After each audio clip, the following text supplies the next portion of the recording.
हुकुमशहांचे काच महल सत्तेच्या आणि संपत्तीच्या उन्मादाने ओथंबलेले जन्म देतात एक अमानुष क्रोर याला. पण जोपर्यंत सामान्य माणूस पेटत नाही, उठत नाही जाळ होऊन, शेतातला, झोपडीतला, जंगलातला, रस्त्यातला, कारखान्यातला आणि करीत नाही चुराडा आपल्या हातांनी त्या बिल्लोरी ऐश्वर्याचा, सामान्यांच्या जगात एवढाच एक दिलासा असतो की सामान्य माणूस मरत नसतो कितीही मारले तरीही.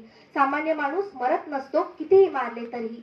यात सामान्य माणसांच्या असामान्यत्वावर अटल विश्वास ठेवून लोकांकडून लोकांसाठी चाललेले शासन म्हणजे लोकशाही, याच लोकशाहीच्या स्तंभांचे अस्तित्व हे धोक्यात आले नाही. या प्रस्तुत वादविवाद स्पर्धेतील वास्तवाच्या अनुकूल पण विषयाच्या प्रतिकूल बाजूने अभिव्यक्त होण्यासाठी मी सांकेतिक कोड क्रमांक 15B आपणासमोर उभी आहे.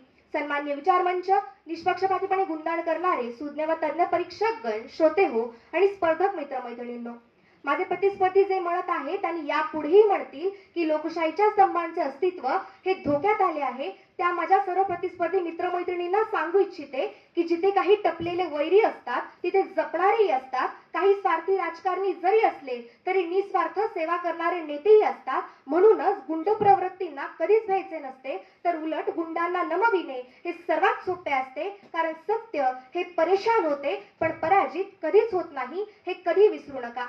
आपण सर्व जाणतो की लोकशाहीत जनता आणि बहुमत हे सर्वात महत्वाचे आहे आणि बहुमत हेच सांगते की लोकशाहीच्या स्तंभांचे अस्तित्व हे धोक्यात आले नाही.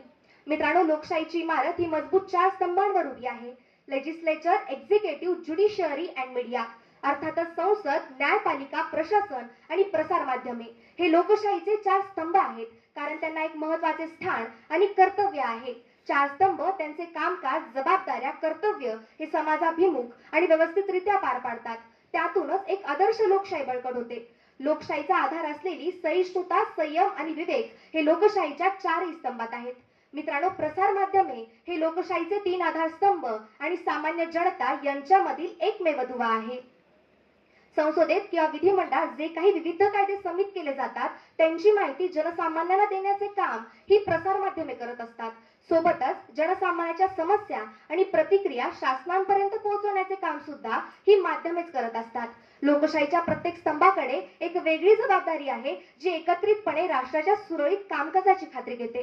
विधिमंडळ सभागृहात जिथे संरचनेबाबत चर्चा होते आणि कायदे आकार घेतात, न्यायालय आपल्या पवित्र कक्षात निपक्षता आणि समानतेच्या तत्वांचे रक्षण करतात. लोकशाहीच्या संरचनेत प्रत्येक पैलू महत्वाची भूमिका बजावतात.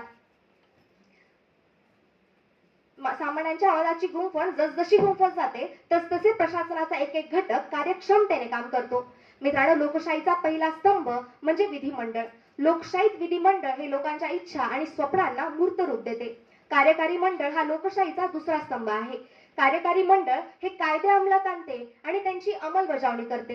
कायदे मंडळाने घेतलेले निर्णय हे प्रभावीपणे अंमलात आणले जातात. देशाला प्रगती आणि विकासाकडे नेण्याचे काम हे कायदे मंडळ करत असते. लोकशाहीचा तिसरा आणि महत्वाचा स्तंभ म्हणजे न्यायव्यवस्था.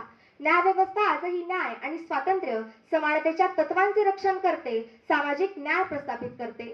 सर्वोच्च न्यायालय हे संविधानाचा अर्थ लावून लोकशाहीच्या सरकारच्या इतर शाखा लोकशाहीच्या मूल्यांचे, कायद्याचे पालन करते की नाही याची खात्री करते. न्यायव्यवस्था सामान्य नागरिकांच्या हक्काचे संरक्षण आणि कायद्याचे राष्ट्र आहे याची हमी देते. न्यायालयीन सक्रियता जनहिताच्या बाबतीत दिसते. मित्रांनो, आपल्या आदर्श अशा भारतीय संविधानाचे हे अमृत महोत्सवी वर्ष आहे. उद्देशिकेतील शब्दांवर आक्षेप घेऊन याचिका निकाली काढून सर्वोच्च न्यायालयाने एक महत्वाचा निर्वाळा दिला, तो म्हणजे संविधान धर्मनिरपेक्ष असल्याचा. माझे प्रतिस्पर्धी मित्रमैत्रिणी म्हणत आहेत की न्यायव्यवस्था ही सामान्य जनतेला न्याय देत नाहीये, तर माझ्या प्रतिस्पर्धी मित्रमैत्रिणींना न्यायव्यवस्थेचं अस्तित्व सिद्ध करणारी अशी कितीतरी उदाहरणे सांगता येतील. माझे प्रतिस्पर्धी मित्रमैत्रिणी म्हणत आहेत की समाज माध्यमांचं अस्तित्व हे धोक्यात आले आहे. समाज माध्यमे त्यांची जबाबदारी प्रामाणिकपणे पार पाडत नाहीये. तर मी त्यांना सांगू इच्छिते की माहितीच्या युगात लोकशाहीचा चौथा स्तंभ म्हणून माध्यमे आजही महत्वाची भूमिका बजावताना दिसतात. सामान्यांचा आवाज म्हणून ते काम करतात. आकाशवाणी, दूरदर्शन सारखी प्रसार माध्यमे आजही आपली विश्वासार्हता आणि आपले अस्तित्व टिकून आहेत. ना बंदूक निकालो ना निकालो तलवार, जब तोफ मुकामिल तब निकालो अखबार असं ज्या वर्तमानपत्राबद्दल बोललं जातं ती वर्तमानपत्र आजही बातम्या, अग्रलेख, स्तंभलेखाच्या माध्यमातून लोकमत घडवून लोकसत्ता प्रस्थापित करताना दिसतात. प्रसार माध्यमे सत्तेत असलेल्यांना जबाबदार धरतात आणि सामान्य नागरिकांना अचूक आणि निपक्षपाती माहिती पुरवतात. लोकशाहीचे चारही स्तंभ त्यांच्या जबाबदाऱ्या हे जबाबदारीने पार पाडतात आणि तरी माझे प्रतिस्पर्धी मित्रमैत्रिणी म्हणत आहेत की लोकशाहीच्या स्तंभांचं अस्तित्व हे धोक्यात आले आहे, तर मी त्यांना विश्वासाने सांगू इच्छिते की आपण नव्या पिढीचे सर्व मतदार सुशिक्षित आहोत, सुसंस्कृत आहोत, म्हणूनच आपली लोकशाही यशस्वी आहे. आपण राजकीय दृष्ट्या जागरूक आहोत, दूरदृष्टी असलेले आहोत, म्हणूनच संतुलित विकास होताना दिसतो आहे. हीच खरी लोकशाही आहे आणि ही लोकशाही टिकून आहे ते लोकशाहीच्या चारही स्तंभांचे अस्तित्व आहे. म्हणूनच संसदीय भाषेत सांगायचे तर भारतात लोकशाही शिल्लक आहे. नियमित निवडणुका होत आहेत. निवडून आलेले प्रतिनिधी संसदेत किंवा विधानसभेत कायदे समित करून राज्यकारभार करत आहेत. सामान्यांच्या न्याय हक्कासाठी न्याय व्यवस्था आहे आणि तरीही माझे प्रतिस्पर्धी मित्रमैत्रिणी म्हणतच आहेत की लोकशाहीच्या स्तंभांचं अस्तित्व हे धोक्यात आले आहे, तर ते सर्व धांदळात खोटं बोलत आहेत. मित्रांनो, खऱ्या अर्थाने लोकशाही म्हणजे सामान्य जनतेला दिलेला न्याय असतो.